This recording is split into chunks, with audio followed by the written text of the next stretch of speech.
Okay, we are now live and on the record for this Wednesday morning civil docket for September 8th, 2021. If you have a quick announcement, please use your reaction button and raise your hand. Attorney Mario Palacios?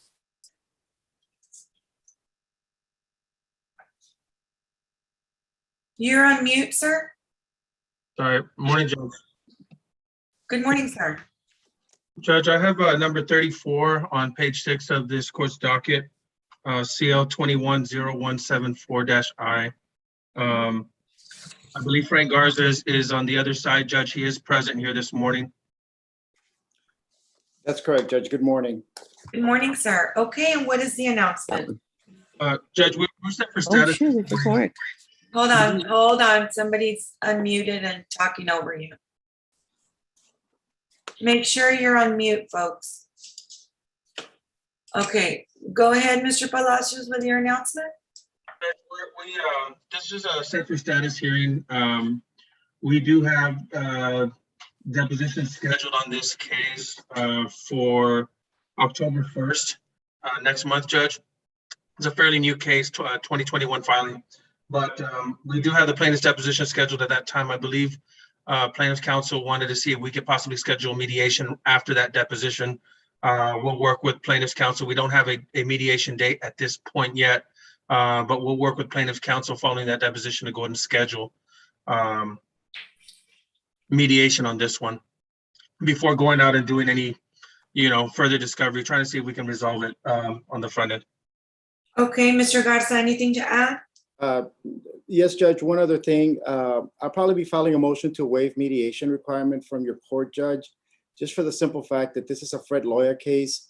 My recent history with this firm is that they're showing up at mediation with pre-lit offers, Judge, and just basically refusing to negotiate in good faith.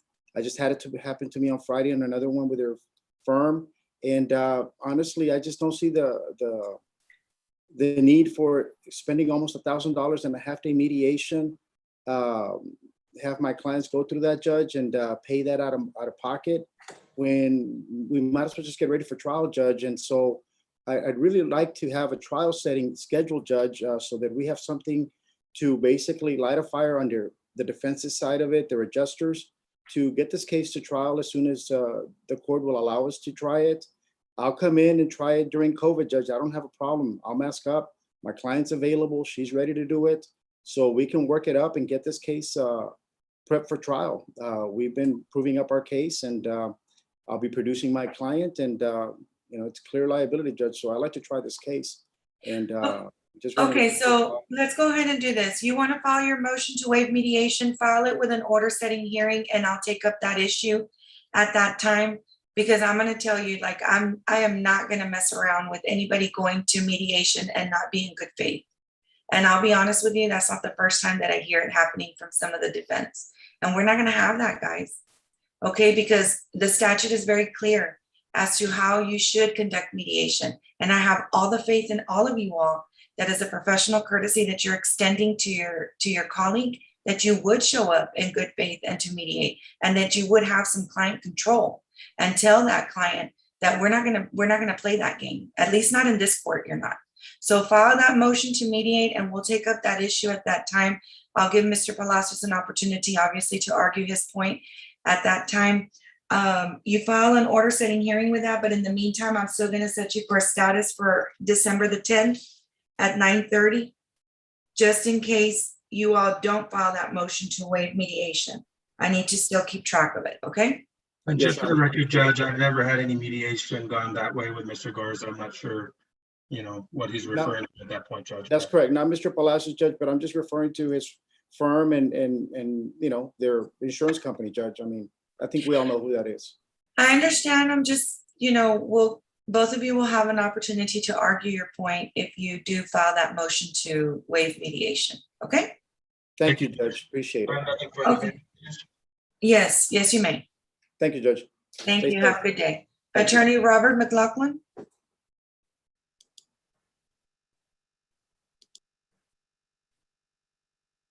Attorney Robert McLaughlin. Okay, Attorney Derek Salinas. Robert McLaughlin, Your Honor. Okay, I have some default judgments. We can do them at the end if that's, because there's 7 of them. okay, that's fine. If you want to be on standby. Okay. Okay, Attorney Derek Salinas, Good morning, Your Honor. good morning. Your Honor, I'm here on docket number 35, Judge. Carmina Cobos versus State Farm, and Miss Lauren Thompson is is opposing counsel on the case, and I think she's present, Judge. Yes, good morning. Good morning, that's on CL 21-2224-I. And what is the announcement, counselors? Your Honor, we had filed the motion for telephonic DCC, and the court set us for status. This is a fairly new case, Judge. We are in the process of exchanging some discovery. So I guess we're just needing some dates for a DCO, Your Honor. Okay, we're not doing any DCCs because I wouldn't be able to give you a good trial setting date until, I don't even know what's going to be happening soon. And then if we do start with jury panels, we would actually be taking turns with jury panels, and then it would depend on how many jurors we could get here to see if we could even make a jury panel. So we're not doing that. What I'm doing though is giving you an opportunity to work up your case, continue with discovery, and see how far you can get in order to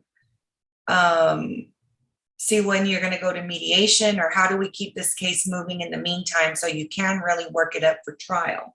So if you're just in the initial discovery phase, I'm assuming depositions have not been conducted at this point? That's correct, Your Honor. Okay. Mhm. Do you anticipate on those being done within the next 60 days or so? Our client would be available. I would defer to Ms. Thompson on that, Judge. What we'd like to do is hopefully we can get the plaintiff deposed, and then try to get a mediation set before the end of the year. But again, I defer to Ms. Thompson and I'm assuming she's going to want to take our client's depo. That timeline sounds correct. Okay, so what we'll do is I'll have you come back on December the 10th at 9:30, and let's see how far you are in the discovery process by that point. Sounds good, Judge. Thank you so much. Thank you, Okay. Your Honor. Anything else? That's all I have before the court, Judge. May I be excused? You certainly may. Thank you, Judge. Have a nice day. Likewise. Okay. Attorney David Rourke. Good morning, Your Honor. Cause number CL 180830I, Vicente Ramirez versus Allstate. I do not see Jesus Hernandez. I've kind of been trying to look at everyone's file. Up. Yes, Your Honor. Mr. Hernandez is no longer with our firm. John Schultz, on behalf of defendant Allstate. Morning, John. Your Honor, this is a first party case that's been to mediation once that failed. It was looking, from my review of the case, like it's one that just was going to have to be tried at some point. I know that Allstate has had a little bit of a revision of its kind of way of analyzing cases, so there's a chance that mediation might be worthwhile. I'd certainly leave that to Mr. Schultz. If we're thinking mediation isn't worthwhile, I would propose that we try it to the bench with a high-low agreement, the high being the last demand by the plaintiff and the low being the last offer by the defendant. Okay. Mr. Schultz? Your Honor, I'm because Mr. Hernandez is no longer with our firm, I'm only temporarily covering this case, and I am not equipped to respond to Mr. Rohrig's offer of resolution on this matter. I can't even inform the court if another round of mediation would be worthwhile at this time. My notes are showing that depositions have been done, mediation's been completed, and this case is just barreling towards trial. I'd be more than happy to try and take a look at it and get back to Mr. Rohrig, but I can't respond to it right now. Okay, well, that's what the status was for today, so that I can find out what's going on. And, Yes, ma'am. I'm guessing they just dropped it on you a little late? Yes, ma'am. This was, I got assigned to handle this last Friday. Okay. Why don't you all have an opportunity? I'll give you all an opportunity to discuss it, because I'll be honest with you, I kind of like that, what Mr. Rohrig was proposing. And maybe I I like think you it could take because, care of a lot of the little car wrecks in your docket with that proposal, Your Honor. yeah.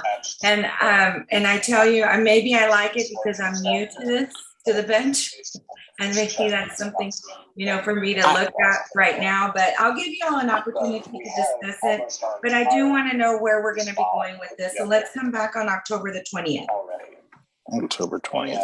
I'll get in contact with Mr. Rourke in the meantime before then, Your Honor. I can say that, well, I will certainly ask about a potential bench trial in this case. I've been repeatedly told in other cases, no, we want jury trials.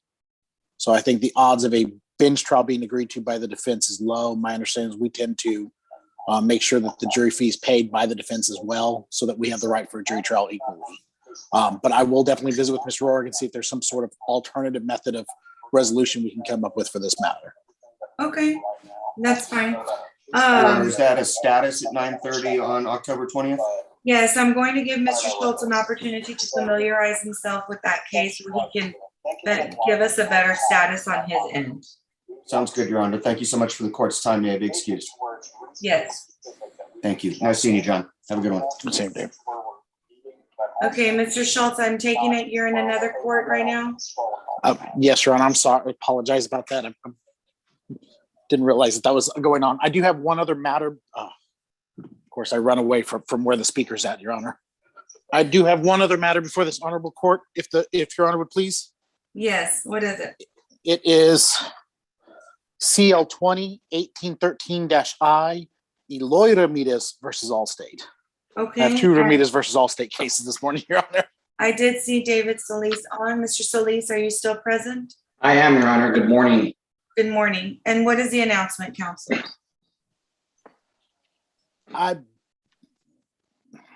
We mediated this case, Your Honor. I know that there was a mediator's proposal. Defense accepted it. We have not heard back from the plaintiffs at this point. And Your Honor, that's because we didn't accept it. That would be why. Okay. And what about discovery? How are you all on discovery? We've done depositions. We've completed written discovery. This is a case that will require a trial judge. I know you're not giving trial dates out, but that's where we are on this. Okay.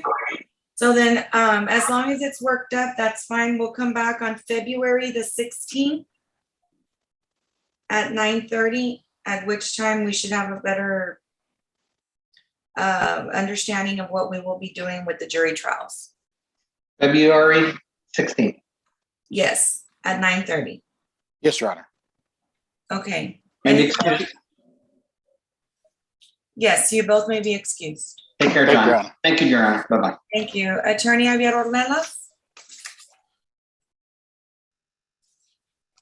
Good morning, Your Honor. Good morning, sir. I'm here and I think it's the first case on your docket. Okay, F0255-21-9, Arturo Rubalcaba versus Maria Munoz Rubalcaba. Good morning, Your Honor. Javier Ornelas on behalf of the petitioner. Your Honor, this is an agreed divorce. Both the petitioner and the respondent are present, with the respondent being here pro se. But we have an Okay. agreement, and there's an agreed decree signed by both parties in the court's queue. Okay, and are there any children involved? There are 3 children involved, Your Honor. Yes. Okay. And are they Spanish speaking, Mr. Rubalcaba and Ms. Rubalcaba? English speaking, Your Honor. Okay. Arturo Rubalcaba, will you please announce yourself? Buenos días. Good morning. Good morning, sir. Okay, and Maria Munoz Rubalcaba, will you please announce yourself? Good morning. Good morning. Okay, can I please have both of you raise your right hand? Do you swear that the testimony that you're about to give is the truth, the whole truth, and nothing but the truth, so help you God, Mr. Rubalcaba? Yes or no? Can you hear her, Arturo? Yes. Okay. Okay. Yes. Oh, okay. So let the record reflect that Mr. Rubalcaba said yes, and Miss Maria Munoz Rubalcaba also responded yes. Okay, Mr. Ornelas, you can put the agreement on the record, and then you can ask your questions. All right, Your Honor. The agreement basically is that both parties are going to be named as joint managing conservators of the three children, with the respondent being the primary custodian, having the exclusive right to designate the residence and the domicile of the children. Visitation will be pursuant to the standard possession orders of the Family Code, Your Honor. The parties have agreed that Mr. Rubalcaba will be paying $400 per month in child support for all three children. And it's supposed to have commenced on August the 1st, Your Honor, of this year, 2021. In addition to that, I believe that the respondent has Medicaid at this time, Your Honor. We will be reimbursing the government the amount of $57 per month for this Medicaid, and that will commence on August the 1st, 2021, Your Honor. As far as the division of the community estate, Your Honor, they have one lot that's going to be awarded to the petitioner, Mr. Rubalcaba, who will be responsible for paying the balance owed on that lot. He will be keeping all of his personal effects and any personal property he has in his possession, and Mrs. Rubalcaba will be keeping all her personal effects and all personal property in her possession, including her vehicle, Your Honor. Each party will be paying the debts that they have incurred in their name. I believe that Mrs. Rubalcaba will be claiming all three children as dependents for IRS purposes, and she is asking the court for a name change, Your Honor, to her maiden name, Munoz. That is the agreement, Your Honor, that we're asking the court to approve. Okay, do you have any questions of the parties? I do, Your Honor. Mr. Rubalcaba, you heard the agreement that I read into the record, is that correct? Can you hear me, Mr. Rubalcaba?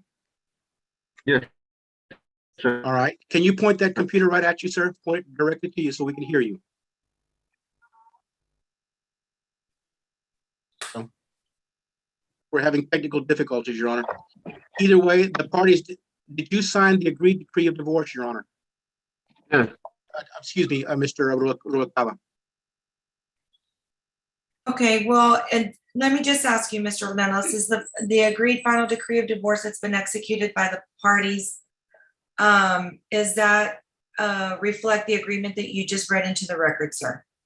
It does, Your Honor, and it's signed by both parties. Okay, was that primary designation with or without a geographical restriction? It is with a geographical restriction by agreement, Your Honor. Okay, and what is the step down for the child support? The step down for the child support, Your Honor, for 4 children is $400. The next step down is in the amount of $333.33 for 2 children. And for 1 child, it's $266.66, Your Honor. Okay, and any retroactive support? No, Your Honor, he has been helping throughout the period of separation. Okay, then the court will take judicial notice of all the documents in the court file and will accept the agreement as read into the record. That'll be said in further detail. In the agreed final decree of divorce that has been e-filed with the court will further grant the name change of Ms. Maria Munoz Rubalcaba to Ms. Maria Munoz. Okay, Mr. Ornelas, I'll ask my staff to look for that and have it forwarded to my queue. Thank you very much, Your Honor. May we all be excused? Yes, you may, and best of luck to the parties. Thank you, Your Honor. Okay, Thank you. yes, sir. Attorney Cynthia Martinez? Yes, Cynthia Martinez for the state and the applicant. Your Honor, this is case number 27 on your docket. It's a protective order case, P-0118-20-9. Natalie Echavarria on behalf of Roque Jael Garza and Catalina Garza versus Roque Garza. I have spoken with the opposing counsel, Albert Osorio. I don't know if he's here or not. But we have agreed to an extension on this case due to the fact that the respondent has pending criminal charges. And Mr. Osorio would like those resolved before proceeding with this protective order case. We're requesting 4 months, Your Honor, an extension of 4 months, if that's agreeable to you. Okay. That'll be fine. I'll grant your requested extension for 120 days. Thank you. And then let me go ahead and have you come back on January the 26th. Yes, ma'am. January 26th at 9:30? Yes, ma'am. And if you Okay. can please let Mr. Osorio know. Yes, yes, sir. We will file the extension and we will definitely let Mr. Osorio know. And Okay, thank you so much, Your Honor. thank you, ma'am. May I Have a be good day. excused? You certainly may. Thank you. Bye-bye. Okay. Attorney Greg Kerr? Good morning, Your Honor. Here, number 33 on your docket. Okay. And PL 20-4172-I, George Hernandez versus Candy Reed et al. And opposing counsel is who? Honor, Alan Irwin, I'm here for Long Island Village Owners Association.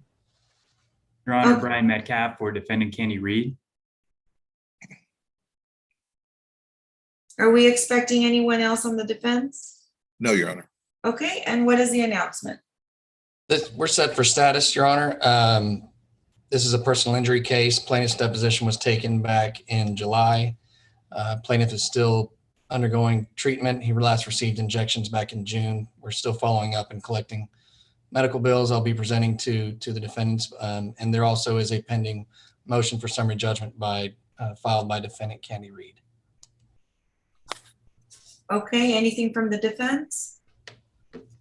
No, Your Honor, that sums it up. No, Your Honor, that's accurate.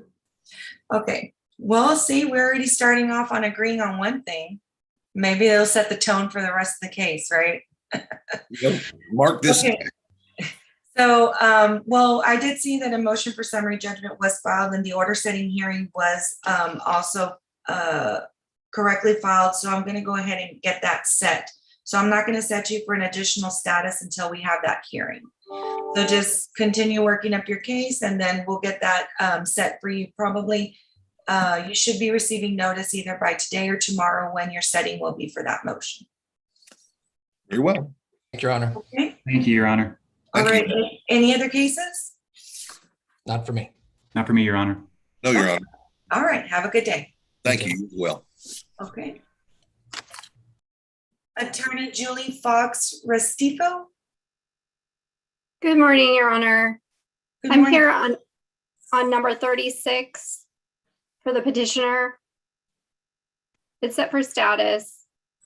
I don't, the respondent hasn't filed an answer. He was, the petitioner had filed pro se back in March and we just got on the case and filed an amended petition yesterday and a motion to consolidate the OAG case with this one.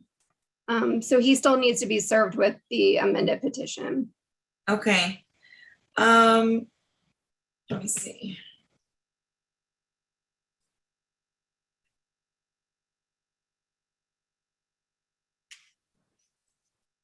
All right. Well, then you can come back for a status on October the 20th at 9:30. If he's already, well, you know what? When do you anticipate serving him with the amended petition? I'm not sure, Your Honor. I was just notified this morning that he's moved and is not giving her the address. So it may take a little bit. Okay, then you know what? Let me set you a little bit further out because what I want to do is the next setting will be a status. However, if you've properly served him and the answer time has passed, you can go ahead and file an order setting hearing for default judge, a default divorce and put the date that I'm going to give you right now on that setting. And that way we can go ahead and hear you to dispose of the matter at that time if you're ready. Okay, that sounds good, Jerome. And also your motion to consolidate, that you file your order with that? I did, yes. I filed that in an order setting hearing. Perfect. Okay, then we'll get that set then as soon as possible. I'll go ahead and have my staff look for it. And that way I can have that set. And I'll go ahead and set you for November the 8th. And that hopefully should give you enough time to serve him and have the answer time pass, okay? Okay. Okay, anything else? Nothing further, Your Honor. May be excused. Okay. Yes, you may. Thank you. Thank you. Attorney Rubio Salinas?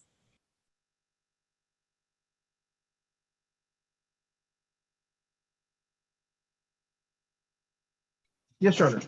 Okay, what case are you here on? Judge, I'm here on, I think it's number 4 on your docket. It is, I represent Cassandra Garcia. It's F 2405-19-9. Okay, and is Mr. Morales Judge, I making did an speak appearance to, today?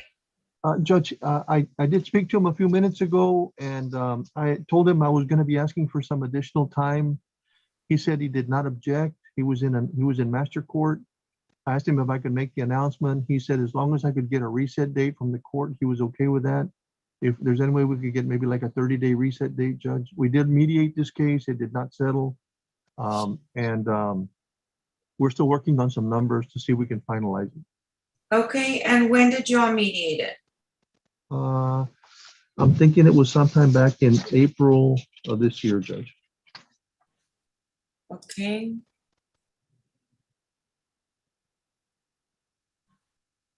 And what were the pending issues that you all were not able to agree on? I believe it was just the retro child support and maybe some kind of visitation, and then the current child support. We have a 2020 wage information. I think it's a W-2, but we don't have the 2021 wage information. Okay, so do you want the next setting to be for the final hearing or a bench hearing or contested hearing or? Your Honor. Yes, I'm sorry to interrupt. Catalina Alvarado. Judge, I was appointed as a mediator in this case. I don't know if they chose somebody else to mediate because I have not mediated this case. I did send out dates and Mr. Salinas had asked me for additional dates and never responded. So I don't know if they mediated with someone else. Judge, I asked my client if I couldn't find my file, Judge. Okay. Well, let me give you an opportunity to clarify whether you all, because when I order a mediation with a mediator, well, of course, I expect for that mediation to occur with that mediator. So if you want to go ahead and check whether or not you all did something else, or if it hasn't been mediated, then it needs to be mediated first. And Judge, I did see, I just assumed that they had worked it out on their own because I did see that they were requesting a final hearing. So I don't know what the status is, but I will make contact with Mr. Salinas and Mr. Morales' office to see if they're going to need my services or not. Okay, let me give you some time, Mr. Salinas, so that you all can mediate this case and exchange the documents that you will be needing in order to go to mediation in good faith. Did I just lose him? Okay, I lost him. All right, I'll recall it. We lost connection. Okay, Attorney Chris Franz. Yes, good morning, Your Honor. Can you hear me okay? I certainly can, sir. Thank you, Judge. I am here at number 32 on -1973B. I represent the defendant, Rofa Architects. Mr. William Pope is here as well for the plaintiff. Yes, Your Honor. Bill Pope here on behalf of the plaintiff, Ethos Engineering. Okay, what is the announcement? Your Honor, we requested a DCC, and basically this is a case involving some issues concerning a construction project. I represent the engineers on the project. Mr. France represents the architects on the project. We've conducted written discovery. We haven't taken depositions yet. I think once we wrap up discovery, this is a case that's ripe to potentially go to mediation, try to resolve it. And if we can't resolve it, then take it to trial. In terms of a time frame, I'm thinking that if the court could give us a status conference probably in about 90 days or something thereabouts, maybe in December or early next year, we should be able to report back in terms of the discovery we've had and whether or not we've mediated, and then give us a better picture as to where we go from there. I'm in agreement with everything Mr. Pope said, Your Honor. See, you're already off on the right foot. Okay, what we'll do is I'll go ahead and give you the opportunity so that you can continue to work up this case. And continue with discovery and your depositions. And then I'm gonna send an order of referral to mediation for it to be mediated by December the 31st. And we'll come back for a status hearing for February the 16th. If for some reason you can't get it mediated by the 31st, I expect courtesies will be extended to one another so that you can at least get it done before that status conference on February the 16th at 9:30. Yes, Your Honor. Thank you. And that's all I've got, if I can be excused. You certainly may. Mr. Thank Pope? you. Same here, Your Honor. That's all I have. Thank you very much. Okay, y'all have a good day. You too. Thank you. Okay. Under Genesis iPad, Good morning, Your Honor. Attorney Lucas Solomon, borrowing my assistant's iPad for this hearing. We're number 11 on the docket. We had filed a motion to retain. We were in contact with the respondents, and then they went MIA. They moved to San Antonio. We're still trying to get them physically served. However, our process server did lose his fiance to COVID, and we are hiring another one to make one last physical attempt before we file a motion to substitute service. okay, I'm sorry to hear that. Okay, and how much time do you need then so you can give me a good status? Really just about 60 days, Judge. We'll have the new process server on it and see if they can locate him. And if not, we'll have to do it by publication. Okay, December 10th Yes, Your Honor. at 9:30. And if you're going to need to, just have your motion for substitution of service filed before that date. Yes, ma'am.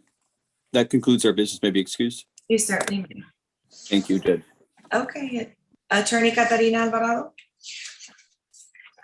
Good morning, Your Honor. Number 13 on your docket, CL 210253I. This is a friendly suit, Judge. I believe all attorneys are on screen. Good morning. Good morning, Judge Your Honor. Kosofsky, here for plaintiff, and also Miss Kelly Bella, the mother, is also on. Also, she's at my Your office, but on another screen.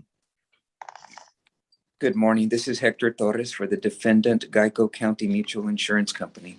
Judge, and for the record, Catarina Alvarado, guardian ad litem. Okay, and who are we swearing in, Mr. Kosofsky? Kelly Bella. Kelly Vela. Okay, thank you. Okay, and is Ms. Vela English speaking or Spanish speaking? English, Your Honor. Okay, Ms. Vela, will you please raise your right hand? Do you swear that the testimony that you're about to give is the truth, the whole truth, and nothing but the truth, so help you God? Yes. Okay, you may proceed, Mr. Kosofsky. Thank you, Your Honor. Miss Bella, could you state your name for the record? Kelly Vela. Okay. And Miss Bella, are you the mother of a minor who has been named in this suit as the object of the friendly suit? Yes. Okay. And your child's your daughter, correct? Yes. Okay. And she was in an accident along with you and your husband on July 5th, 2019, correct? Yes. Okay. And as a result of that accident, she was injured, correct? Yes. And she received certain medical treatment for those injuries? Yes. Okay. And those medical treatments have helped her, and she is now physically recovered, correct? Yes. Okay. We have negotiated with the insurance company, your insurance company, in fact, because it was an uninsured driver. And we've come to an agreement to settle this case for $9,500, correct? Yes. Okay. And we've explained to you how that would be broken down, that the attorney's fees would be 1/3, that we'd need to pay certain outstanding medical expenses, for instance, the chiropractic, and we've received a 50% reduction on that. And we've contacted all of the other carriers who were paid by Medicaid and have arranged for repayment on that. Office expenses of $519.31 to obtain all of the records, which leaves $4,640.18, which will be put in an account in your daughter's name until she turns 18 with the court. You understand that? Yes. Okay. Do you believe that this is a fair settlement on behalf of your daughter? Yes. Okay. And you do know that if we didn't settle here, we could go to trial. We might win more, we might win less, we might win the same thing. But despite that, you're still asking the court to approve the settlement, correct? Yes. And that once the court accepts the settlement, your daughter's case against anyone will be terminated, correct? Yes. Okay. And with all of that understood, are you asking the court to approve the settlement? Yes. Okay. And have you been happy with my firm and my own representation of you and your family? Yes. Okay. Judge, I pass the witness. Thank you. Okay, Mr. Torres, do you have any questions? Very briefly, Your Honor, Mr. Kosofsky has asked almost all of my questions. I do have to ask Ms. Vela if she's had an opportunity so far to review a document, and maybe not, because it was only circulated yesterday. But have you had a chance to review a document that's called a settlement agreement and release? No. Okay. Mr. Torres, just to clarify, that document, I did explain it to her, Ms. Vela, that was the document that we reviewed this morning. Oh, that's the one that I signed. Yes. Okay. Perfect. Great. Sorry That about that, really, Hector. thank you so much, Mr. Kosofsky. And Ms. Vela, did you understand what you were signing? Yes. Okay. And do you think that this settlement agreement is a fair settlement for your daughter? Yes. And you're asking the court to approve the settlement today? Yes. And you know that once this is concluded today, if it is approved by the court and by the guardian ad litem who's been appointed, if it is approved today, that this will conclude the matter and that there's not going to be any further opportunities to come back later and ask for more money. Do you understand that? Yes. Okay. Then with that understanding, I thank you for answering my questions. Pass the witness, Your Honor. Okay, Ms. Alvarado, do you have any questions of Ms. Vela? Just a couple, Your Honor. Ms. Vela, you and I spoke about this case, correct? Yes. And you did mention that your daughter physically is fine and has recovered from this accident? Yes. And in fact, you mentioned that she recently had a checkup with her physician and that she's doing well and growing as she should. And is that correct? Yes. Okay. And you're asking the court to approve the settlement because you believe it's in your daughter's best interest? Yes. Nothing further, Your Honor. And just for the record, Your Honor, as the ad litem, I asked the court to approve this settlement as it is in the best interest of the minor child. Okay. Anything further, Mr. Kosofsky? No, Your Honor, thank you. Okay, then the court will take judicial notice of all the documents in the court's file, will accept the agreement as it was read into in the record. And when can I expect that agreement to be e-filed with the court? Your Honor, this is Hector Torres. I have just moments ago finalized a proposed judgment, and I've circulated it to the attorneys this morning. And it just needs signatures. Unless there's going to be any revisions to it, of course, they can let me know. But it should be filed with the court today. And Okay. it does include the agreement with the attorney ad litem for her fee. Okay, then what I'm gonna do is I'm gonna go ahead and just set a tickler for my purpose to make sure that it has been e-filed, and that'll be for September the 17th. So I'll give you a little bit more time just in case you do need it for whatever reason. And as soon as it comes through, then I'll ask for it to be forwarded to my queue for my signature. Your Honor, one other thing, I did receive the proposed judgment. I hadn't sent it back to Mr. Torres yet, but for convenience, it is approved. If he'd like to sign with my permission, that's fine for me. Okay. Sure will. Okay, anything further? No, thank you very much, Your Honor. Good to see everyone. Okay, good luck to you, Ms. Vela, and to your daughter. Judge, I don't have anything further on this case, but I believe Mr. Salinas is back on. He did text me that his internet service had gone out on him on the previous announcement on the number 4 on your docket. Okay, can you just let him know that Wait, Mr. He's on. Salinas, oh, there he is, okay. Yes, Mr. Judge. Salinas, I'm gonna go ahead and recall your case, F 240519-9. So, what I was saying when we got cut off is that just go ahead and get it mediated with Ms. Alvarado, and you all return on November the 8th. Yes, And Your that Honor. should give you plenty of time to get it mediated, and be ready for a final hearing.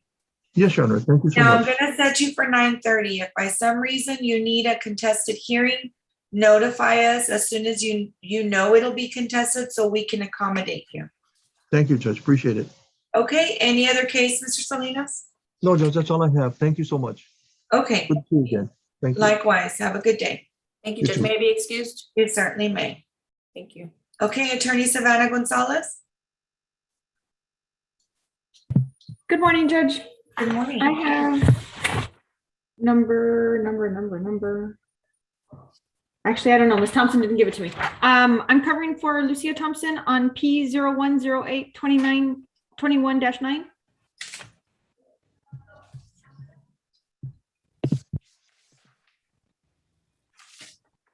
Okay.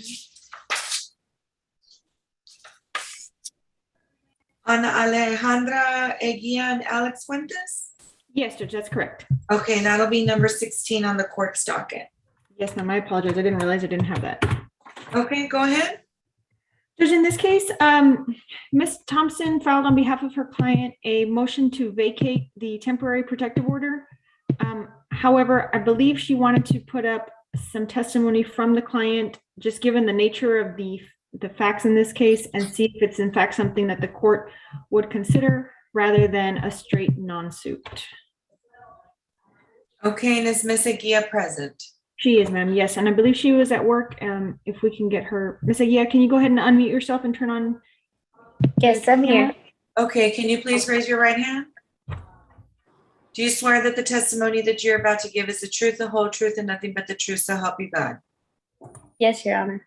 Okay, you may proceed, Ms. Gonzalez. Ms. Eguia, can you please state your full name for the record? Alexandra Ruth Eguia. Okay, and who is the respondent in this case? That's Alex Fuentes, right? Yes. Yes. And how are you connected to Alex Fuentes? He is my ex-husband, my daughter's father.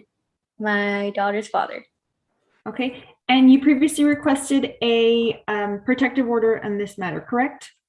Yes, ma'am. Okay, and was that based on previous allegations of domestic violence or family violence in the home? Yes, ma'am. Okay, and how long have you been separated from Mr. Fuentes? Since February. Since February? Yes. Okay, and the emergency protective order was put into effect by Alamo PD, is that correct? Yes, ma'am. And was that based on acts that occurred after you separated from Mr. Fuentes? Yes, ma'am. All right. Since the temporary protective order has been put in place, have there been any additional acts of family violence? No, ma'am. Okay. Has he made any threatening statements against you or your children? No, ma'am. Okay. Can you advise this court whether he has in any way disrupted your possession and access to the children, or essentially your peace, right? Come after you, made any problems for you, anything to that effect? Yeah, no, ma'am. Okay. And the previous allegations were for stalking and that he had tried to break into your home, is that correct? Yes, ma'am. All right. Has he made any attempts to continue any of those behaviors? No, ma'am. Are you currently, is he currently receiving any kind of visitation with the children? Just through FaceTime. All right. And is that via your telephone or with someone else? My telephone. Okay. And so do you have to communicate with Mr. Fuentes? No, well, we have a good communication. Say that again? We have a good communication. Okay. Are you currently in a dating relationship with Mr. Fuentes? I mean, talking in a way. Okay. Miss Eguia, do you have any concerns for your safety or for the safety of your children? No, ma'am. Okay. And are there currently any criminal charges pending against Mr. Fuentes for acts of family violence, whether against you or your children? Are they pending? Yes. I'm not sure about that. Did you ever call the police to file any reports against him? The last one was back in May. May of 2021? Yes. Do you know if Mr. Fuentes was arrested for that call that you made to law enforcement? Yes, he was. Okay. And ma'am, can you please advise the court why today you are seeking to drop this temporary protective order? I believe in my heart that, you know, a lot of people make mistakes in this world and they regret it. And it's very hard from a family that he comes from. His decisions weren't wise, and I know he's a good man, and I've never been afraid of him. He's a good father to my child. He loves her. He's never harmed her in any way. I mean, me and him have our issues, and as adults, you know, we've grown up and we've learned, you know, not to get physical, not to, you know, because that's not right. And I believe God, you know, told me I don't need this protective order. I have faith that I will be protected, and he hasn't done anything to make me afraid of him, threaten me or anything after, you know, everything that he has done to me. You know, he regrets it, and he's a good man. Let me stop you there. Ms. Aguilar, do you know if Mr. Fuentes has taken any kind of anger management or domestic violence counseling since this protective order has been in place? Yes, well, he had taken one of last year. He had taken an anger management class. That was in 2020? Yes. And this protective order was issued in April of this year, correct? Yes. To the best of your knowledge, he has not taken any renewed classes or counseling services? No. Okay. And based on what you're presenting to the court today, you feel that you no longer need this protective order? Yes, I no longer need it. Thank you. Judge, I pass the witness. Okay, so Ms. Aguilar, I'm very familiar with your case, and whenever a protective order or a restraining order or anything of that nature comes through my office, I'm very careful to read the affidavit. And many times when something happens, immediately thereafter is really the true sense of how it is that you're feeling. And although I appreciate the fact that you have a lot of faith in God and that you think God is going to protect you, I'm sure, you know, that God, you know, if that is your faith and that's what you're praying, you know, I do hope that God answers your prayer. But if we're going to be bringing that into it, then I'm also going to remind you that God also has given us free will. And in free will, it means that Mr. Fuentes can freely decide to act one way or another. And my job as a judge is to make sure that I protect your child's best interest above all. Yes. And at this time, I'm going to deny your motion to vacate the protective order. I'm not going to vacate it just yet, okay? I do want for Mr. Fuentes to take an anger management course with Mujeres Unidas and seeing whether or not he does enroll in it and how he does, then we will, I will see how it is that we proceed with this. Because Ms. Aguilar, sometimes people act a certain way, such as being kind, remorseful, when they know that they may be getting something in return, such as possibly you to vacate this protective order. Now, it's going to be interesting to see how Mr. Fuentes is going to react when he finds out that I did not grant that vacation of the vacating of the protective order. Do you understand where I'm coming from?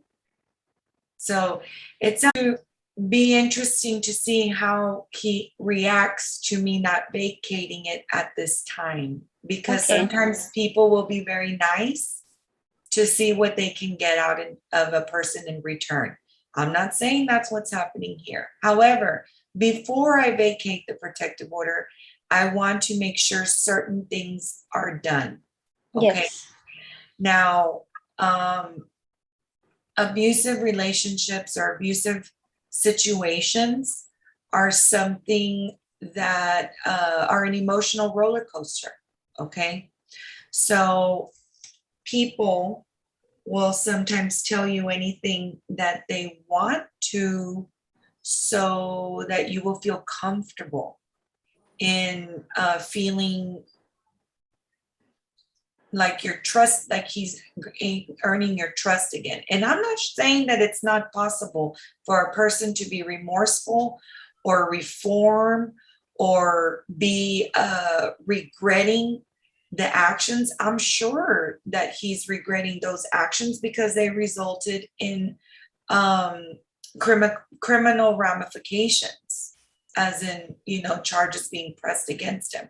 However, I cannot in good conscience right now vacate it until I know that you really are protected, until I know that you really are safe, until I know that your daughter is also really safe. And I'm glad that you're saying that he's a very caring father, because I'm more worried about what kind of father he is than what kind of partner he is. Because your daughter is going to be looking to him to be a positive role model for him. So I do certainly hope that he has learned from his mistakes. I do certainly hope that he is remorseful. And I do certainly hope that he spends the rest of his life trying to make it up to you and making you and your daughter feel like he deserves a place in your life. But I also need to make sure that you are making this decision in the right frame of mind.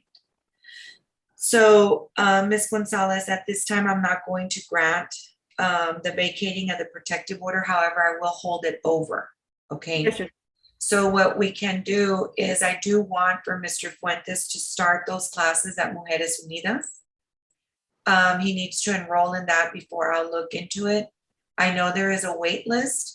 If there's another alternative for a domestic violence education course or any other anger management course that is more than one visit, it has to be a series. I won't take anything less than 6 weeks. Okay. I believe Mujeres Unidas has I think it's a 13-week course. Is that the one that we're looking at? Yes. Okay. But I do know they had a wait list, so I'm not sure. He'll need to look into it. Okay.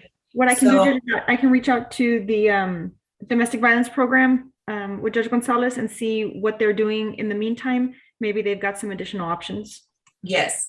And also what we'll do is, if he complies with that request and Ms. Thompson sees it fit, she can file an order resetting hearing on this motion to vacate, but I won't take it for anything less than 60 days from today's date, because I need to see that he is doing something. Got it. I'll pass the info along to Ms. Thompson, Judge. I believe that's all we have. May we be excused? If Ms. Eguia is insistent, and I understand how that can go, Ms. Thompson can certainly refile that order setting hearing sooner, and I'll take up the reason why at that time. Yes, Judge. You understand where I'm coming from? Absolutely. Yes. Okay. All right. Then you're excused. Thank you, Judge. Have a nice day. You likewise. Thank you, ma'am. Good luck to you. Attorney Yuri Rocio? Yes, Your Honor. Thank you so very much. I'm here on number 39 on the docket, Your Honor. I represent Ms. Eva Salinas. Okay, and who is opposing counsel? I'm here, Your Honor. I'm present. Okay. Good morning, Judge El Romero, present on behalf of the Office of the Attorney General. Your Honor, this case is separate status, as far as I understand. The court had appointed David Casares as the mediator, but I understand David may be sick. We have not been able to mediate the case. Okay, well, Mr. Casares has already made a couple of appearances in my court, so he's probably back on his feet. Okay, well, this case hasn't been mediated yet. Okay, so, Ms. Rocio, were you going to add anything to the announcement? No, Your Honor, at the last setting, we also had an issue with regards to mediation, but seeing Mr. Alamia present, I'd be more than happy to communicate with him and Mr. Casares regarding mediation. Okay, go ahead and get with Mr. Casares' office so that you can go ahead, schedule that mediation. And then, is there a lot of property, or what is the main issue in this divorce? Just a motion to modify, Judge, previous order. And what are we modifying? We're modifying the, Or what are we requesting to modify? actually additional credit for child support that has not been credited to my client. That's why the Attorney General's involved. Okay, well, it's been my experience with the OAG's office that numbers are numbers, right, Ms. Romero? Usually that's the case, Judge. Okay. All right, well, I'll give you an opportunity to mediate this case and I'll have y'all come back. That this needs to be mediated within the next 30 days. So I'm gonna have you come back on October the 20th to give me a status on that. Yes, Your Honor. And that'll be at 9:30. Thank you, Your Honor. Having nothing further, may I be excused, Your Honor? You certainly may. Thank you, Judge. Thank you, Judge. Okay, Attorney Danielle Rodriguez. Good morning, Judge. I'm here on number 30 on your docket. Okay. CO 190754-I, Brian Esparza versus Olga Calvo et al. Good morning, Your Honor. Oh, I'm sorry. Did I call the right case? Hold on. That's the right case. Okay, because I saw Memo's name on there, but I didn't know. Go ahead, Memo. Go ahead and make your No, announcement. good morning, Your Honor. Memo Tijerina here on behalf of Ms. Calvo. Danielle Rodriguez on behalf of Brian Esparza. Okay, so then, Daniel Vargas on behalf of Jose Cortez. okay. See, I saw Mr. Vargas on, and then I saw my ADAs on, and I got confused. I was like, this better be the civil docket, not the criminal docket. So, okay, so we don't have Rogelio Solis on this case anymore? He's my co-counsel. Okay, got you. Okay, then counselors, what is the announcement? On this case, we've reached a partial settlement with Memo Tijerina's client on the bodily injury portion of the claim. The property damage is still pending, and our claim against Daniel Vargas' client is still pending. Yes, Judge, and I just need some time to depose the co-defendant, Judge, and then maybe file some dispositive motions depending on how it goes with the depot. Okay, did you all come to that agreement informally, or did you attend mediation? We settled it I'm sorry. We settled it pretty early on, Judge. The bodily injury, that was very quick. The property damage is just really unusual. I'm not gonna, I won't bore the court with the details, but it's an unusual situation.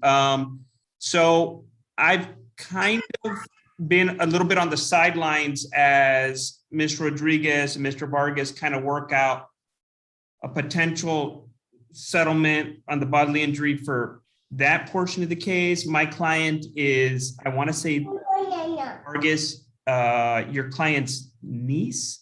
I think it's a family member of some sort. And so anyway, Judge, in answer to your question, we got that bodily injury got resolved very, very quickly in the case.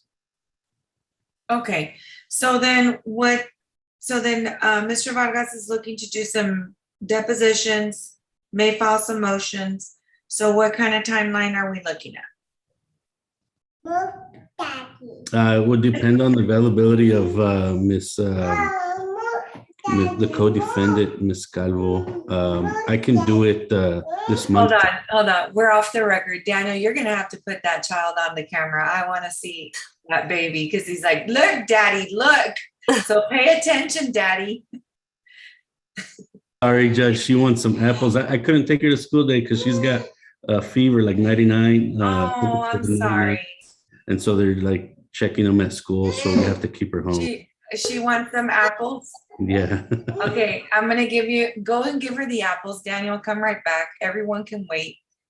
Go give her the apples. Okay. Because when I'm hungry, man. Don't be making me wait for anything. You want to know something about this judge? She gets hangry. Okay. I'm very hangry. Yeah. I already had my hangry experience this morning, Judge. Okay, did you get her the apples, Daddy?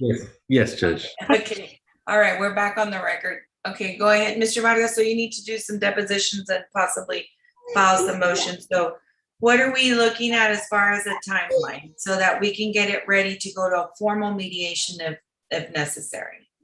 Probably 2 months, Judge. Okay. All right. So do you think that you all can get this worked up and ready to mediate formally by December the 31st? On my part, yes. Okay. I think so, Judge. I think Ms. Rodriguez and I just need to work out the titling of the documents and now like a different, somebody has placed a lien on the property damage. And so as long as we have that documentation, that's all I need from my end on the property damage. In fact, I think even Ms. Rodriguez and the carrier in this case were dealing directly, because usually property damage is just, it's not off. So anyway. Okay, well then let's go ahead and get this case mediated by December the 31st. I'll send out an order of referral of mediation, and then we'll have you come back and let me know where we're at on January the 26th. January 26th. At 9:30.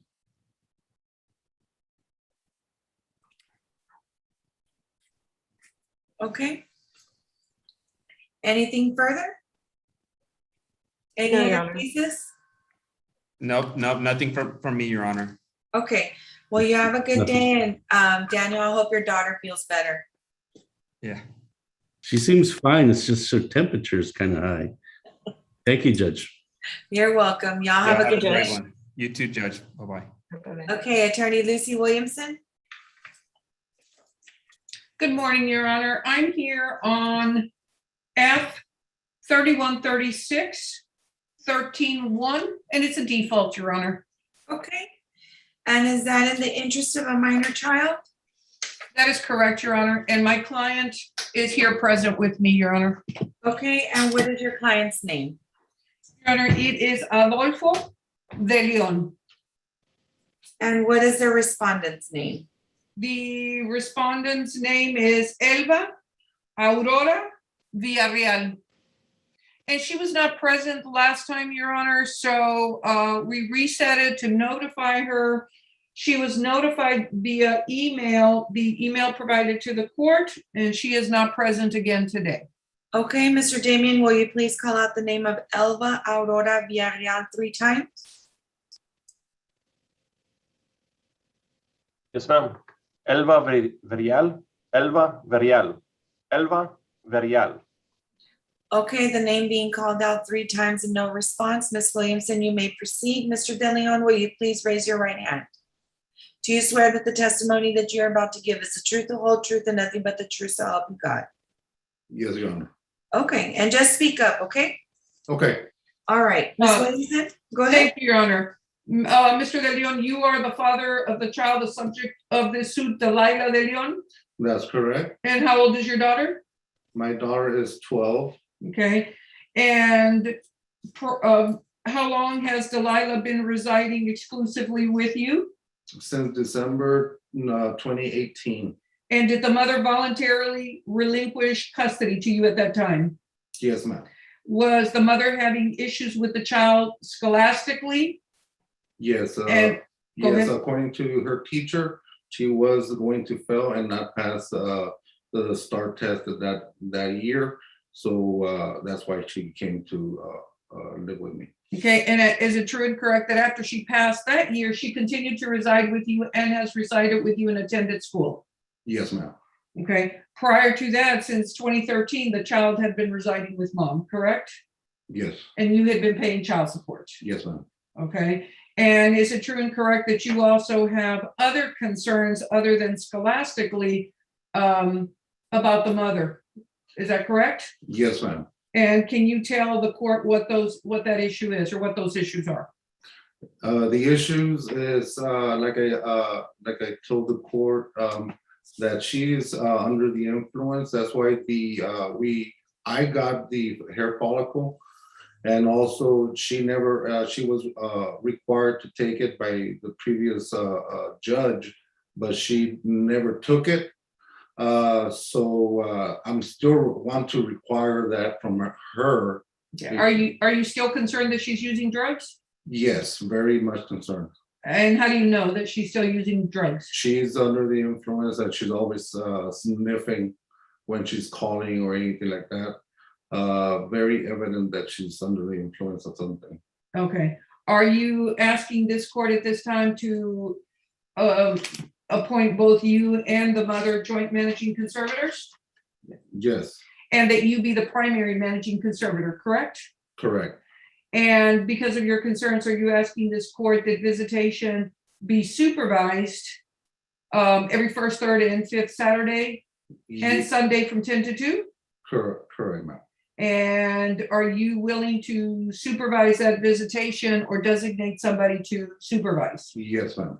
And are you asking it to continue supervise until such time as she provides 2 consecutive hair follicle drug tests that are negative? Yes, ma'am. Okay. And after she does that, are you asking this court to award her standard visitation? Yes, that's correct. All right. And now child support, your child support obligation stopped pursuant to a court order where you were granted temporary custody, correct? Yes, correct. And she was not ordered to pay any child support at that time, correct? Yes, correct. But you are asking that child support start now. As of this date. Okay, and you are asking at minimum wage at $190 per month commencing August 1st, 2021? Yes, correct. And that she continue to provide medical insurance and reimburse the state the $25 per month for Medicaid? That's correct. Okay. And you are asking that 0 judgments be entered as to both of you. She doesn't owe you any back pay. You don't owe her anything. That's correct. As to child support and medical, correct? Yeah, that's correct. All right. Now, as a result of this litigation, the child has had to go to counseling, correct? Yes, ma'am. And has mother paid half of the expense of the counseling? None. Of any of the medical? And then any of the medical that was required from us from the previous judge that told us to.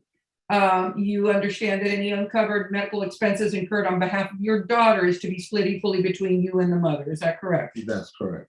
Are you at this time asking that both of you, not only her, but both of you be restrained from making any disparaging remarks about the other parent in the presence of the child or within the hearing range of the child? Yes. And that both of you be restrained from discussing the case with the child? Yes. Are you asking that any and all visitation or during her visitation, mom refrain from the use of any drugs and or alcohol during the visit in at least 48 hours before any visit? Yes, ma'am. Okay. And are you asking this court that to be allowed to suspend the visitation if in your discretion it appears that the mother is under the influence? Yes, ma'am. During these visits? Yes, ma'am. Okay. I have nothing further, Your Honor. Okay.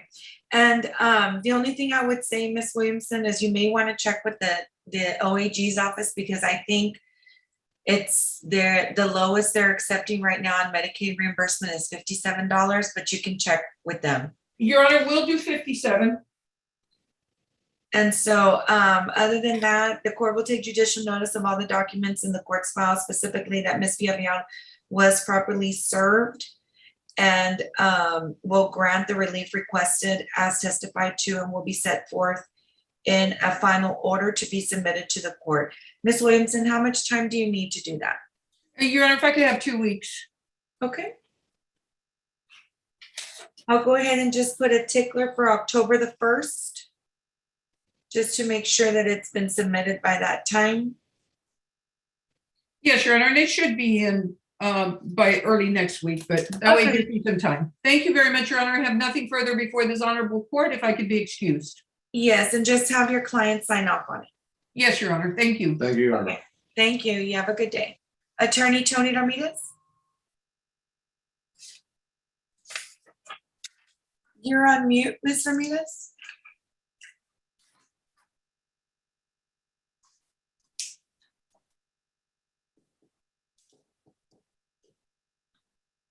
There, number 38, Your Honor. Can you hear me?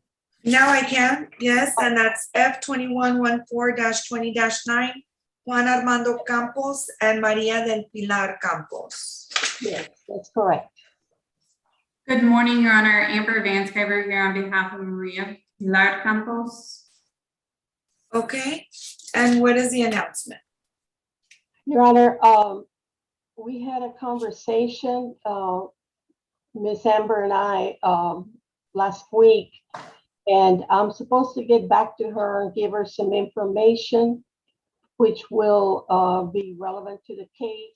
And we both agreed that we're going to try informally, and if we can't, then we both will work on getting ourselves over to a mediator to help us resolve the case.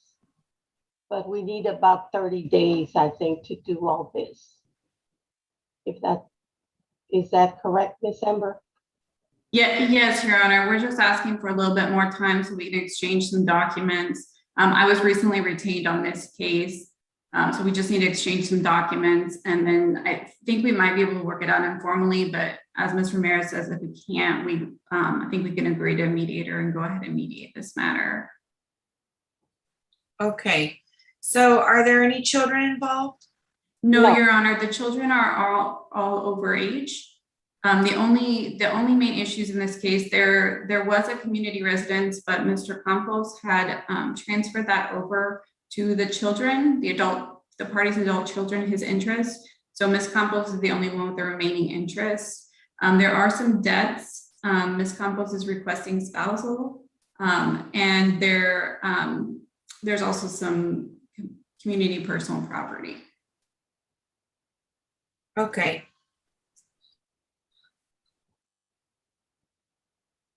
Okay, so I'm going to go ahead and give you an opportunity to exchange those documents and continue to either do formal or informal discovery, and then to give you that time to do the informal mediation.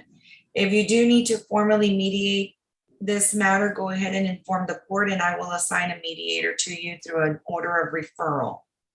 So I'm going to give you a little bit of time to do that, because realistically, if you're going to exchange the documents and you're going to try to informally mediate it, I would say that that's going to take you up at least a 30-day time period.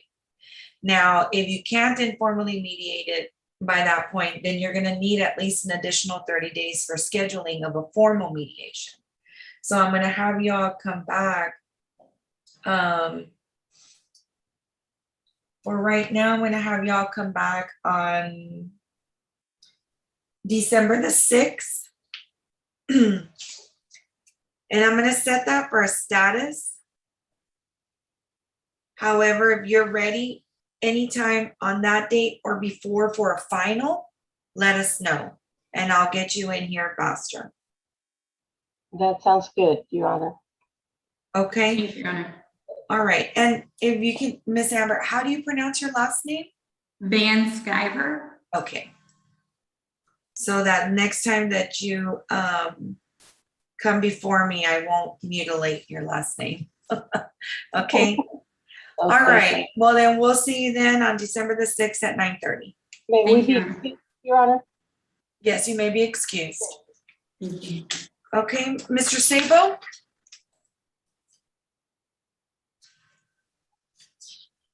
Good morning, Judge. Good morning. We have number 14 on your docket. To my motion to compel. Okay, CL 211153-I, Jose Rodrigo Gomez Jr. versus Ruben Pequeño et al. And it's Frank Sabo for the defendants. And Nelda Trevino, Your Honor, good morning. On behalf of the plaintiff, Jose Rodrigo Gomez Jr. Okay, and what is the announcement? Have y'all been able to work it out? No, we have not. It'll be very brief, though. Okay, This is a personal injury case, and we sent discovery to the plaintiff. Two of the questions in the interrogatories sought information regarding prior healthcare providers and prior injuries. Considering that this is a personal injury case in which injuries are alleged, that information is clearly relevant. They were objected to on the basis of relevancy. Obviously, that information is relevant to the issues in this case.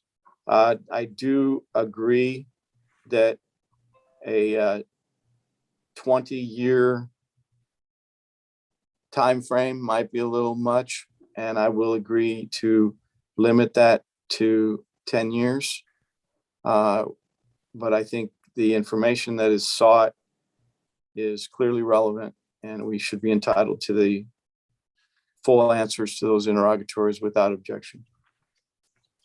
okay, Ms. Trevino, your response? And yes, Your Honor, that was my biggest concern, the fact that the requests are asking for information, personal health information that is dating back up to 20 years before the incident made the basis of this suit. So if we can agree to maybe 7 years before the incident, I will have no problem with that. That's fine. Okay. Well, there you go. 7 years, y'all just worked it out. Great. All right. Thank you very much, Your Honor. I will submit an order that says that it's granted with the limitation of 7 years for both Okay. interrogatories. That's it. That's all we have. Thank you so much, Judge. May I be excused? You certainly may. Have a good day. Thank you, Judge. you. See you in a minute, Nelda. Yes, sir. Okay, so Mr. Ramos, what do we have? Hi, good morning, Your Honor. I'm here on a divorce. It is cause number F-3461-20-9 in the matter of the marriage of Jose Cardona and Cynthia Cardona. Okay, and I do see that the parties are present. Okay, and are you ready to proceed with approval? Your Honor, unfortunately, we're not. At the last hearing, we're pending a evaluation for arrearages from the Attorney General's office, and we provided income information to the Attorney General's office. They did compute child support and arrearage amount, but we're in disagreement with that amount because it's based off of the Department of Labor wage and statistics.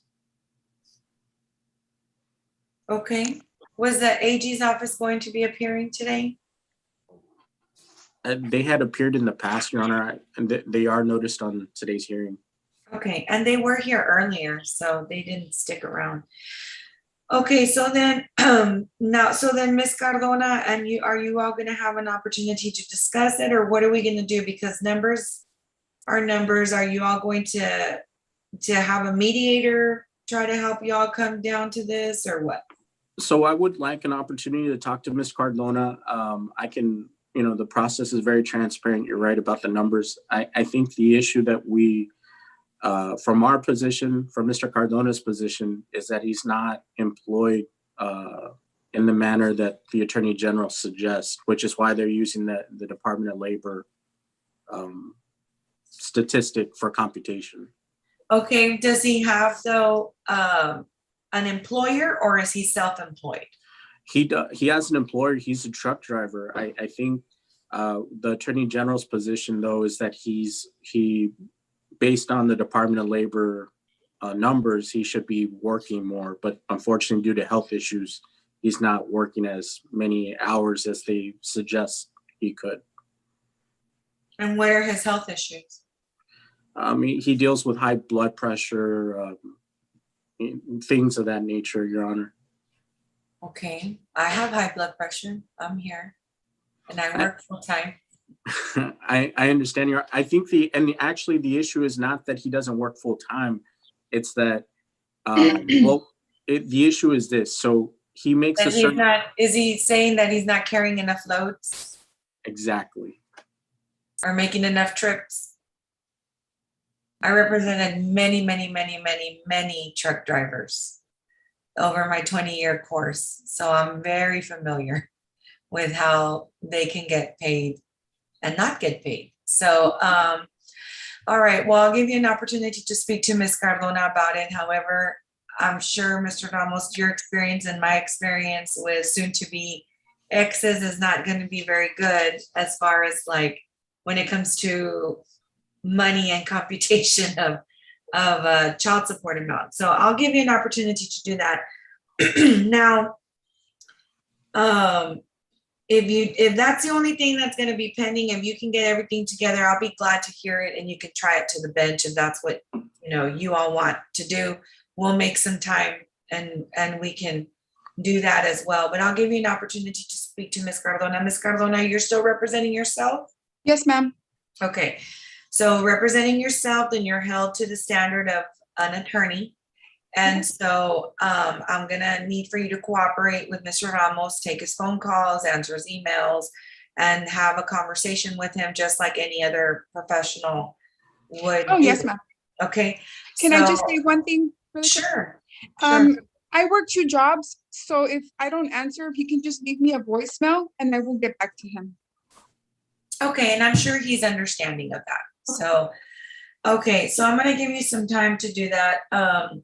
Since it's just gonna be to discuss that, I'm gonna give you till October the 20th. You'll come back on October the 20th at 9:30, at which time, if we haven't resolved it, on that date, we'll get your final hearing date done, set, and we'll decide whether you're gonna have me do it or what, because that is an issue for the court to decide. It's not a jury issue, so. And that's what our understanding is, as well as Your Honor. So hopefully we can resolve this. I don't think it'll be that big of an issue, actually. Or just come to an agreement on an amount. I mean, and it is true, like truck driving, it's sometimes seasonal, and Ms. Cardona, you were married to him before, so you know how it can be. Like sometimes it's good months, sometimes it's bad months, sometimes it's lots of loads, sometimes it's not. So if you can even come to a happy medium, you may be able to get it worked out. Okay? Yes, ma'am.